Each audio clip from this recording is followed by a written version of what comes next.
In this episode, we're strapping our turbocharged, all-wheel drive Japanese classic to the dyno to see what kind of power we're putting out. Let's go! About 6 months ago, we started the process of revitalizing the drivetrain in the old Galant. This involved a long list of good stuff, including a fresh engine, a rebuilt transmission and transfer case combo, a new clutch, and lots more. While we were in there, we got to work cleaning everything up to make sure the Galant looks as good as it runs. Before we get rolling, I want to give a huge thank you to Copart for their support in sponsoring this episode. Copart is a world leader in online vehicle auctions. They currently have over 170,000 vehicles in their inventory just waiting for you to see. Sports cars, classics, exotics, trucks, boats, ATVs, this awesome, gigantic home on wheels, they've got it all. I visit Copart.com every day. If you love cars, you'll love browsing their huge, ever-changing inventory to hunt for your drivetrain donor car or fixer-upper project that needs some TLC. Once you find what you're looking for, it's easy to create an account and get that vehicle you want. Copart also has a handy smartphone app, which is my favorite way to browse. So please visit the link in the description below so you can find your next project car at Copart.com. Oh, and at the end of this video, I'm going to share my current Copart dream build with you, so be sure to stay tuned for that. All right, everybody, we're on our way to the dyno. I dropped the kids off at school. It's a nice, chilly fall morning here in Knoxville. I'm really excited. Haven't been to the dyno in a couple years, so looking forward to this for sure.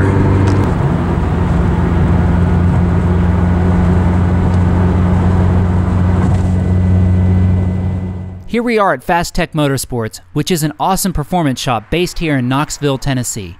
They build and tune everything from record-breaking Subarus and GTRs to wheel-standing LS-powered beasts. I've been wanting to bring my Galant here for years, so let's get it strapped down to the dyno. As a refresher, here's a quick overview of the Galant's current setup.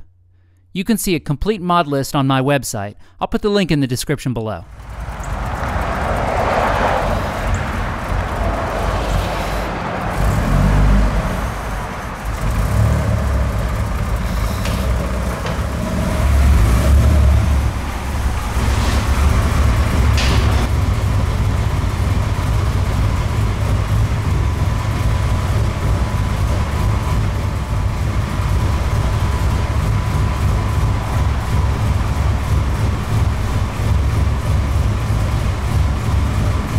Hey everybody, here's Josh. You've seen Josh before giving me the VIP Hi guys. dyno strap down service here. Thanks, Josh. Not a problem. Fastech uses a Dyno Dynamics brand dynamometer, which gives them the option to test front, rear, and all-wheel drive cars. It's also a load-based dyno, which allows them to really dial in a tune that will work under every driving condition, not just wide-open throttle. All that said, these are well known as the Heartbreaker dyno, as they typically read around 12 to 15% lower power figures than other dynos. I'm not worried about this, as I'm more interested in making sure we have a good all-around pump gas tune. After the Galant was strapped down, Nick connected the various sensors that relay critical info to the dyno's computer, like RPM, boost, and air-to-fuel ratio.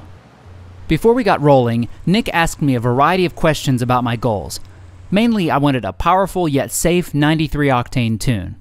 I also hoped we could improve part throttle response and spool, and finally, I had a nagging intermittent idle drop when coming to a stop that I hoped we could track down and fix.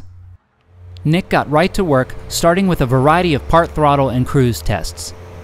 He used the dyno to load up the drivetrain and simulate various driving conditions while reviewing both the dyno readings and ECM link data logs.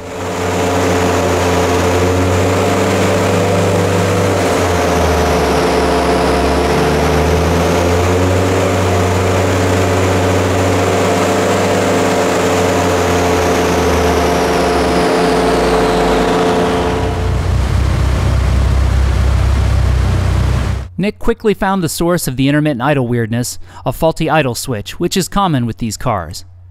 He used ECM Link's fix for this, which employs the more reliable throttle position sensor to simulate the idle switch. Problem solved. After a host of tests and adjustments, the part throttle and cruise data was looking good, so it was time for our first full power pull. The boost controller was backed all the way out for this one, which was around 16 pounds.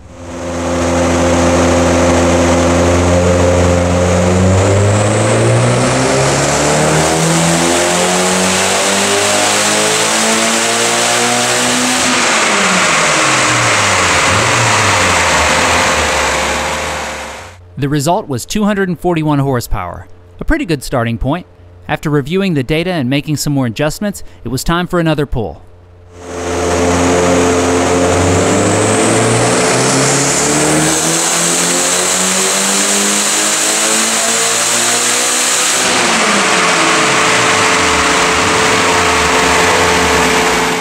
This one resulted in 314 horsepower.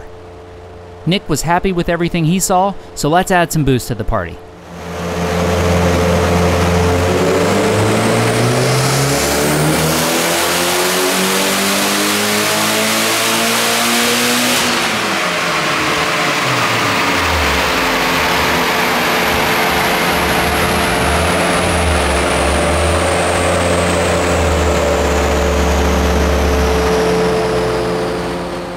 Hey, that's more like it. 360 horsepower. That figures out to a low 400 horsepower on a Dyno Jet setup, which is pretty good for 25 pounds of boost and a safe pump gas tune. But there's a but. There's always a but. If you've strapped your car to a dyno before, you know that they are legendary for finding your setup's weakest link. And here we are. While Nick was reviewing the data, he was seeing some strange fuel delivery behavior in the high RPMs. We had maxed out our injectors with duty cycles in the high 90% range, so we had to stop going for more power at this point. We backed the boost down to 24 pounds, kept the RPMs reasonable, and made a few more adjustments and one more run to make sure everything looked good.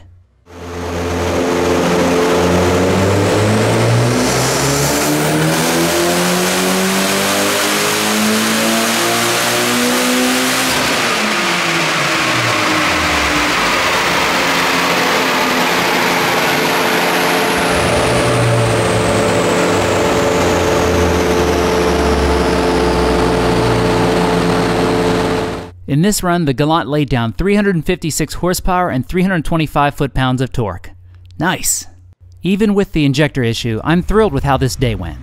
The Galant performed great and consistent the whole time, and there's clearly lots more power left to be found with some more boost and bigger injectors to match. Power was dropping off in the higher RPMs, which may be in part due to the stock intake manifold. But I'm not sure I'm ready to start replacing intake manifolds just yet. So knowing our power figures is great, but after leaving Fastech, what I'm way more impressed with is how the car performs out on the street. The Galant now spools much faster and is so much more responsive than before. To me, this is the real value in a good dyno tune, and it makes it worth every penny. Thank you for watching, and thank you again to Copart for making this video possible. Be sure to visit the link in the description below so you can find your next project car at Copart.com. Okay, so here's my current Copart dream build that I've been obsessed with lately. This build begins with an extremely low mileage, flood damaged Viper. Once it arrives in the garage, we're not using its drivetrain for another build. Oh no, we're building a Viper kart. In the last few years, Miata and Vet karts have been showing up more and more at your local track days and car hangouts. Well, we're taking that concept and turning it up to 11 with the 640 horsepower Viper chassis. Can you even imagine how thrilling this thing would be to drive? I really, really want to do this. So that's my current Copart dream build. Feel free to share yours in the comments section. I'd love to hear about it. So with that said, thanks again, folks. We'll see you next time.